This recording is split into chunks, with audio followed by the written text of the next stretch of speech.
Welcome back to another episode of the Liberty Leaders podcast. I love talking to entrepreneurs and people who are moving and shaking out there, doing real deals, specifically in the real estate space. We have a great guest. I've known him for quite some time through the Chris Rude and Dan Kramer network, if you know those two real estate investors. And he works with Dan Kramer. And from what I've seen over the past 2 months, 3 months, the economy is, things are going a little bit south in the economy, but that is good for investors to pick up some deals. And it looks like this guy is doing quite a few pieces of activity recently. And I get to see behind the curtains and talk to his team. And this guy is doing a lot. So it is an honor to have Johnny Hamann. What's up, dude? How we doing, Mike? Thanks for having me on. Appreciate it. Yeah, thanks for jumping in and doing this podcast. I know you are on a tight schedule, so let's get right into it. What got you into real estate, and explain a little bit about what you do. Yeah, for sure. Well, I mean, we can go long story, but we'll keep it brief. What got me into real estate was I don't come from money or anything like that, and went to college, played college baseball. 18 years old, don't know what you're doing, getting yourself into college tuition and all that fun stuff. And so saving up my summer money from all my summer jobs and paying my way for everything. When I wrote that first check for the dorm hall my freshman year, and it wiped out my entire bank account. I was like, there has to be a better way to living. And, I don't want to go work over winter break and spend the entire paycheck and everything on the second semester. So, how can I like, which I had to because you can't work that fast, but I just kept trying to think of how I could, pay for or get my housing paid for when I was a junior, senior, when I could live off campus. And so that's when I kind of got the grind going and actually started asking questions and questioning entrepreneurship as a whole. I actually read Rich Dad Poor Dad by request of Dan Kramer, and he just kind of took me under his wing and started telling me to do this, do that, do this, do that, and pretty soon I was knocking doors and found a deal when I was 18, and he tied me in on as an owner, and yeah, started that route, and then I flew to Colorado and met Mike Fallat, and now we're just at the moon, right? Yeah, we're almost there. But you do all kinds of different things. I mean, you're a wholesaler, you're a fix and flipper, you're doing mobile home parks. From For my sure. understanding, and that's the best part about this podcast, I think, is I get to talk to operators, people who are actually doing the work. You are property managing mobile home parks yourself. Is that Yeah. right? Yeah, that's correct. Yeah. So everybody always asks like, hey, do you have like a, property management company that's doing this stuff for you and taking the percent? And it's like, no. Dan's big on systems and, we are definitely not masters at it. But I'm 22 and we're working towards it. And so everything I do, I'm trying to make it make sense and build something that, slowly removes myself and Dan from the mix as a whole. But yeah, so we have, I think, active units right now is right around 40 between, mobile home parks, single family apartment buildings, units. And we have on contract to over double that within the next 3 months. So it's going to be crazy and hectic and a real test to our management style as of right now. But yeah, completely in-house, and we'll bring on like a park manager to be on site, but everything still runs through us. So.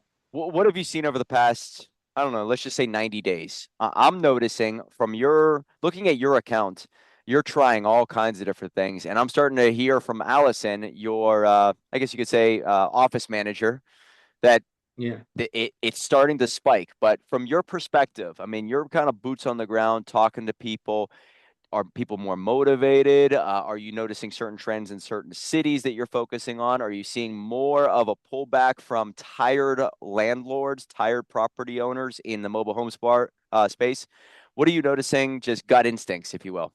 Yeah, I mean, for sure. As far as like wholesaling goes, we've had like the last month or two has been like a spark of really good hope for our company, I guess. And the main focus is tired landlord is one, but and it works hand in hand with high equity and free and clear owners. And so I found that right now there are a lot of people that are in binds, and we haven't mastered the short sale or pre-foreclosure foreclosures yet, which I hear a lot of people having a ton of success with.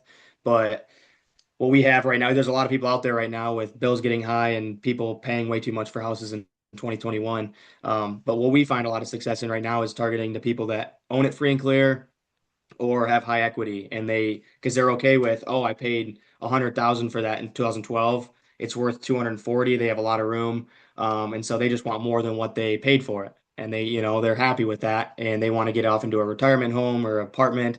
I'm tired of dealing with the lawn, any of those things, and so I'd say, yeah, to answer your question, there is that's kind of the focus right now, and it's in multiple markets. We're finding success with them, constraints. So. Well, how do you find mobile home parks? Is that a lot of cold calling? Is it direct mail? What have you noticed amongst that? Yeah, well, I am kind of creative. I guess you have to stand out from the crowd. There's a lot of people cold calling mobile home parks. Like I'm a mobile home park owner now, so I'm getting cold calls from other people, and I just laugh at them because it's like, haha, I'm doing the same thing. Yeah, But I talk to all these people, and you just like same side selling in a sense. You can't. There's so many people that just call, call, call, and they're like, I mean, there's corporations, hedge funds, and then there's local people like me. But it's just more of like getting the boots on the ground, not being afraid to put some miles on your car and getting face to face and go literally door knock these people. Or asking questions to people like, hey, you know anybody that owns mobile home parks? And like, oh yeah, I know so and so does. And then, oh, do you like how long have they owned it? And then making them connections has just been literally kind of what it is. Like it's got to be a lot more personal than just cold calling. I think finding mobile home parks, it can happen. Though actually the one we just got on contract, I've been working that for actually it's a cool story. I've been working two mobile home parks, and the one of them I've been working for over 2 years. It was the day after Christmas. I remember I was bored on Christmas break from college, and I was like sitting at home. I printed off. I found a sheet online, or it was like 37 pages, and it was every single mobile home park in the whole state of Wisconsin, all the contact info, everything. I don't know how it took me forever. I finally got it, printed it all off, and I just started in my parents' kitchen, started calling these numbers. And actually, with this one, I got a hold of her, and it was so her mom owned it, but she was 90 years old, and I actually at the time passed away. But I answered, "Hey, is this Jill?" And she's just like, "Jill's dead." And I was like, "Oh." And so that's how it started, right? And I'm oh like, yep, geez. that one's done. I'm screwed. And so, but she was nice, talked, this and that. Not ready to sell, but it's cool. That was a face-to-face cold call conversation, or not a face-to-face, just a cold call through the phone. And so we did that. It was cool. And so I kind of kept staying in touch, and I'd call again, and then I'd kind of go a little bit more in depth of like who I am, what I am. And I'm just like full vulnerability of, look, at the time I was like 19, I think. I'm 19. I'm looking to get in mobile home parks, this and that, and almost just tried doing that, and yeah, we slowly I just check in every once in a while, and then pretty soon it got to the point where I heard her kind of have the idea of, yeah, we're looking to sell within the next year or two, and it's a 5 hour drive, and it's in the North Woods of Wisconsin where we like to go anyway, and so I literally just said like, hey, this weekend I'm gonna be in the area. How about I just, I'll take you out to lunch, and so I wasn't gonna be in the area, but we just grabbed my dad. And we went on a little father-son trip and drove 5 hours to go have lunch with people. And It's and awesome. Dan met me over there. And so it was cool. We did a little lunch conversation. It was good, but they're still not ready to sell. But they put, face to who I am, what it is, and really just selling yourself. And then she gave me the verbal a week later on the phone that if she decides to sell, she's selling to me. And so, yeah, like I said, over 2 years of work on that one. And then it's another mobile home park, and it was through Dan's under connection to Dan. And then I've been working that for over a year. And so you just work in these nurturing, the relationship like in anything. And when they're ready to go, hopefully they're picking you. And then all of a sudden, this is how real estate and entrepreneurship works. You've been working them for 2 years, 1 year, and then last week I literally got a call from both of them saying they're both ready to sell and they're going to sign a PA. So Jeez. it's like how can you predict that within 1 week? Like literally within 1 week, they both have signed PAs. Yeah, Like, so I mean, what you just said, the secret is the follow-up. I'm telling you, I meet with a lot of investors. They want only people who are ready to go right now, but the secret is the follow-up. And do you set reminders? I know you're great at it. So is it just like a mental note? How do you keep that train on the track? Yeah, I mean, wholesalings are, are fast money, as Chris Rude would say. There's fast money, medium money, slow money. So wholesalings are fast money, and that's the most important of like keeping the process going, and follow-up's big in that.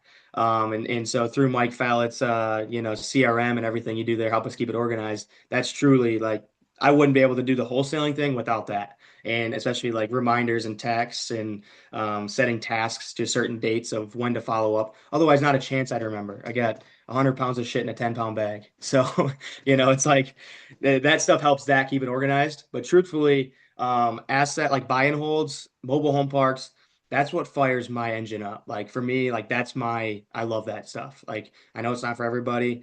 Wholesaling's fun, it's exciting.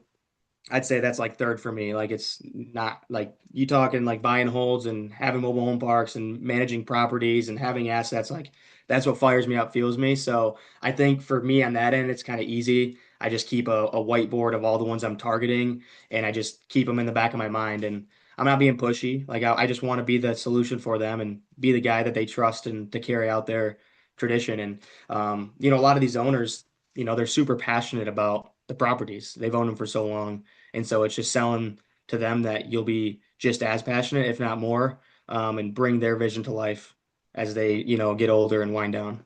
Well, what is it about the property management and the bigger deals that fire you up? Is it the fact that there's so many levers to pull? Do you know like that there's real wealth that's on the back end, that it's a slow growth process? Like what is it that fires you up for that? For sure. Yeah, I think it's just like the being completely okay with the delayed gratification, I guess, and just kind of bumping it back and keep adding units and, looking at it someday and maybe having 2,000 doors, in your portfolio and having a team that just performs and does it. And it's not the whole headache on me because you get so much stipulation and hate. And you talk about it of, I don't want to touch dealing with a tenant, nobody does. It sucks, right? Yeah, yeah. So, I'm okay with doing the things that suck, as long as there's something at the end that is worth it, or building something around it where I'm okay with doing it now so I understand it, and build a team that does it for me. And so I guess that's just kind of the challenge for me that gets me driven and motivated, and I just love that blood in my mouth, I guess. Is there a Yeah. story that sticks out, like outside of the one you just told about getting that deal under contract? Maybe one that stands out of like, you know, it really did come down to your personality or building a relationship, because I don't know, I think a lot of people think it's just dollars and cents, but you're saying that people really want to do business with people they know they can trust, even if it's a sell, right? Right. And they're selling to you, they could probably sell to many other people. Any tricks that you have done where it's like, you know what, for Christmas I send them a gift, or I send them a card, or I remember their kids' names, or even their Yeah, dogs' names, like what, all anything that. that you do specifically, because I think you're a people's person above all. 100%. Yeah, every bit of that. And it's people can pick out bullshitters and people can pick out, fake energy or fake like I'm doing this for the better like for myself. And so if when you have it within you that you genuinely do care and you genuinely are passionate, then I think everything else follows and it's easy. And so like remembering that kid's name is not a trick. It's remembering that kid's name because you care about this deal and you care about them and making it so you're the owner of that property and you're gonna fulfill, their wishes with that property. Not their wishes, but like one story I always go to in painting the picture is like what I like to say with these potential clients or people that are going to sell is like mobile home parks, for instance. They were such a big thing in the 80s, 90s, early 2000s. And it was like, oh, these people started to realize they could put a trailer next to their house. And, all of a sudden, oh, they're getting, $500 a month rent, whatever it was. And then they started adding another one, another one, another one. So a lot of times their main houses or their parents' houses that they grew up in are in that park with trailers around it. They just kind of makeshift built it. So they're super passionate. And then early 2000s, whatever, it kind of got the stipulation of trailer trash because, it started attracting the more affordable people and they stopped managing them well, things like that. And then as these, in today's day and age, like these boomers are getting older, they're still just as passionate because, say 90% of the people in the park, they are Sally down the street, I've known her for 40 years, and then Aunt Susie's over here, and then Brother Bill's over there. And so they're all people and community and they love them. And it's like this thing, right? And these hedge funds, though, they'll come in and they'll buy them, wipe them out. They don't care. Not they're just looking for the money. The jack and rents double the next day. Like I've had a park down the road from where I live. They did that and they literally doubled the rent the day they bought it. Like they just like gave notices and like basically they had 30 days to figure it out. And so these people, like I said, are the boomers are getting older, and they're just as passionate about it, but they don't have the energy, time, care, and they're starting to trash down. And so that's where the value add for us come in because it's a park that we can clean up. Because they're still just as passionate about it and they're running like the hamster wheel as hard as they can, but they just don't have the energy anymore because they're getting older. And so going in there and showing them that, hey, that vision you have for this park, Susie down the street, she can stay here. Like I'm gonna keep her here. Like we're here to keep things affordable. I'm here to bring your vision to life, and we're gonna make this clean, safe, and affordable. And that is just basically building that trust that like, hey, you can sell to someone else for double what I'm gonna pay you. Maybe I don't know. Maybe not. Don't say double because then their eyes might glow up and forget about cousin Susie. But seriously, like people like I have like that one for instance. She had a higher offer from a corporation, but she's like, I trust you and I know you're gonna, keep affordable and you're gonna have care and passion behind it. So yeah, I'm gonna sell to you. So That's I awesome. don't know if I answered your question or drifted, but that's No, that's good. It's the awesome. approach. Average deal length. Time from contacting them or having a conversation to it actual closes, money's in your bank account, or the property is yours. What do you notice as just to give me a ballpark figure? For like wholesaling? Could be for wholesaling, could be for fix and flip, could be for property. It could be for mobile home parks. Anything. Just give me the kind of the rundown for each of them if you have an idea in your mind. Yeah, yeah. So I mean, I haven't seen a closeout or sellout on any of my buy and holds yet. We've just kind of been holding them. I'm 22, started when I was But let's 18. say let's say when you contacted that person to actually buy it, how long is that Oh, time? yeah, that was like 2.5 years. That's the So average what you're seeing? for mobile home parks, yeah, I'd say because I mean you got to think at least when you do get a for sure yes, you got like 3 months of due diligence and closing and everything. Because a mobile home park's like there's a lot of avenues. Amazing. You got to make sure the septic's good. You got to make sure the water lines are good. And it's like who pays the water bill? Are there water lines to it? Are the roads good? Are this there's so many different avenues. And if they transfer it, can we keep it a mobile home park? Because some of them are grandfathered in. And so it's like now we got to go to the city, get a variance to make sure we can still carry it out and do all this work before we Wow. even own it. It's like, and then you do all this work and it's like, oh, no, not a possibility.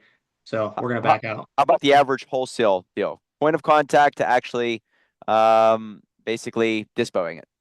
I'd say 2 to 3 months Wow. So yeah, that's is, what I have 60, 90 days, right? yeah, yeah. Because How I mean, it's about buying a property to either fix and flip or to rent out? to rent out. Yeah. One property. I mean, I'd say fix and flip. I would definitely go with 4 to 6 months. You're safe. Wow. Days on market right now, like even like there's one story. There's actually a Mike Fallat lead here. Somebody that I like Mike Fallat these. got us. It was a novation we did, and that one I was this is one I'm most proud of because it was like I can do this from a distance. I had a contractor I trusted in line.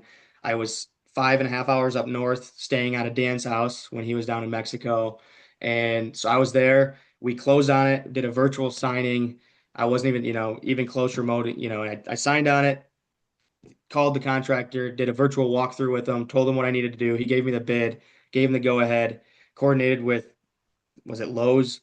They came in, did the carpet bid, replaced the carpet without even being there, That's appliances. awesome. Same thing, appliances. They delivered, ordered everything. Wasn't there. Didn't even step foot in the property. And then I got it listed. And that was a matter of like a week and a half. And so I'm crunching this all from a distance. And I was like most proud of it because it was boom, boom, boom, and like time is money. Then got it on the market and it sat for about a month, which is not terrible, but that's the tough part about buy and holds is sometimes they go like hotcakes and then sometimes they sit for 3, 4 months. So yeah, I'd say the average would be 4 to 6 because even if it sits for a month, you have at least 45 days to close. And then figure, 3 weeks of doing the work before. So Wow, it's awesome. Great answer there, especially when you drop my name. Best answer possible. I Uh, Yeah, good.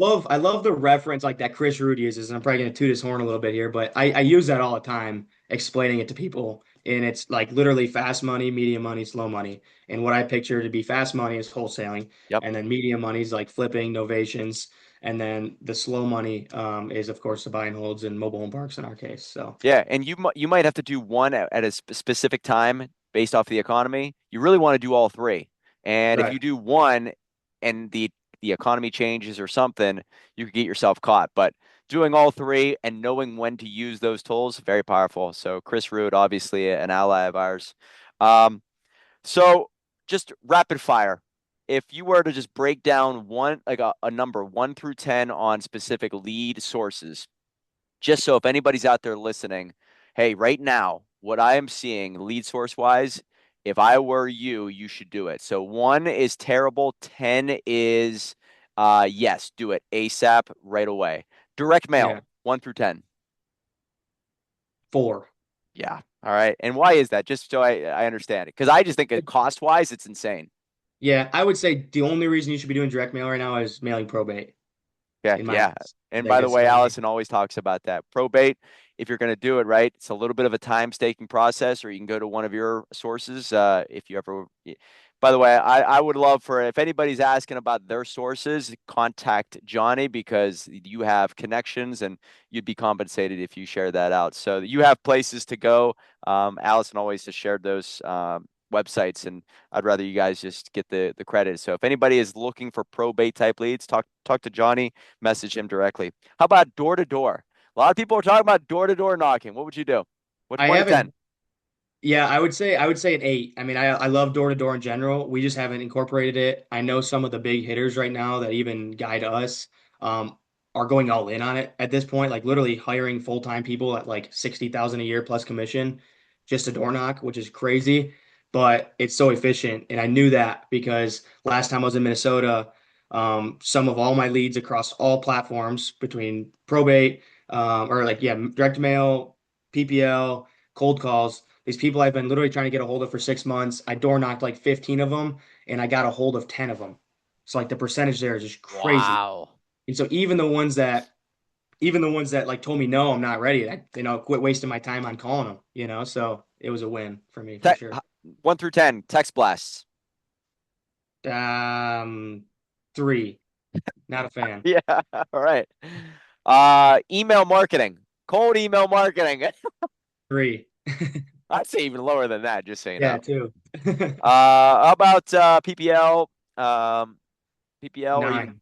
Yeah, nine is 9. that's a good one. It's just Yep. expensive though. Have you noticed that Yeah. too? Yep. You just gotta be able to invest it and know your KPIs of every 18 of these, I'm getting a deal. So, Yeah, or that's whatever it. it is. How about Meta ads and Google ads? Yeah. 3, 4. It's a numbers game there. They kind of suck. So don't. I mean, I've seen it with your account. I've seen it with all different real estate investors. Facebook is such a shot in the dark, but So there's people winning with it for sure. It's just knowing how to dial it in, but we haven't. So your how about website? Website form submissions. I notice you love those, 10, right? So that's a 10. 10. If there's anything now, does that go hand in hand with the advertising you do with signs and maybe bandit signs? I would say so because people are going to see that, look you up, or just having your brand presence across your social media. So it's not necessarily ads, but just by posting on social media and they see it, and then you randomly they look up, sell my house fast, and if your website's at the top and they see it, and if I get that click on our website, I'm confident with them scrolling through our website that we feel personable enough that they're going to see it, recognize my face, Dan's face, and go, oh, okay, these are, two real people, two good guys, and they're gonna fill it out. And as soon as they hear Johnny's voice on the phone, they just, the guards down. And like I said, it's basically wash your hands and you got this deal. So Nice. And last question, obviously, 1 through 10, cold calling. 9. Yeah. right now at this All point. right. All right. Good man. I thought that's what I see. And you are killing it, not just with our service with cold calling, but with others. I see it, guys. It's working for them and it's powerful. So data is king. Obviously, if you have the right data, you can really crush it. So there's that. If there's one piece of advice to somebody out there who's doing 1 to 3 deals per year to maybe get it to another level or maybe get into to get into mobile home parks, is there any piece of advice you would give to somebody who's just a step behind you? Yeah, absolutely. It's just 3 words, and it's be a doer. Seriously, like I mean, just you got to simply do the things that is weird, hard, uncomfortable, or annoying. And it's like you said, the follow-up stuff or showing up and being willing to drive 5 hours to go meet somebody that kind of gives you a nudgy yes, or just like, hey, a little skeptical. Like, go be a doer. Go show them who you are. Go show them what you're about. Same thing with moving up to 3 to 5 deals. Why can't you just do it? Make the dials. And Yeah, all man. it takes to make the dials is do them. So just be a doer. Love it. And guys, Johnny really does care. Like, I think you have to care to some extent. I can listen to some of the calls that he's on and hear the moment that his heart breaks when a deal goes south or maybe it breaks apart, right? So like it's very much like in the cartoon The Simpsons, whenever this Lisa breaks the heart of I think it's Ralph, and they're like, "Hey, look, it's the moment that his heart breaks right here." Yeah. I have heard that in a few calls, and you take it to heart because you really do want to help them. You've given them so much time and energy and so many solutions. So you really do care, and I think that's part of your secret sauce. So keep it up, man. It's awesome to work with you. And if there's a book out there that somebody needs to pick up, Rich Dad Poor Dad, is there another investor book that you recommend? Yeah, Rich Dad Poor Dad. I like the Who Not How. That one. I don't remember who reads that one. Or who wrote that one. That one's great. But yeah, that one's the latest one I've read, and Who Not How, and that one's great on not figuring out, like I said, trying to go do things. It's not, how to go do it. There's somebody out there that's gonna be able to help you to do it. So Damn finding right. that person or resource. Well, I know you got a call here in a minute, so thanks so much for your time today, Johnny. Whenever you come out, don't you worry, coffee's on me. That's the extent. And if you guys get in touch with Johnny, don't make fun of his car too much, guys. It's I think a Honda CRV or whatever, so don't make fun of it. He still really appreciates having that around. So, anyways, Yeah. Johnny, thanks so much for your time. Go keep kick ass on the next call, and guys, remember, stay free, build a business, get around the right people. Liberty is all that matters.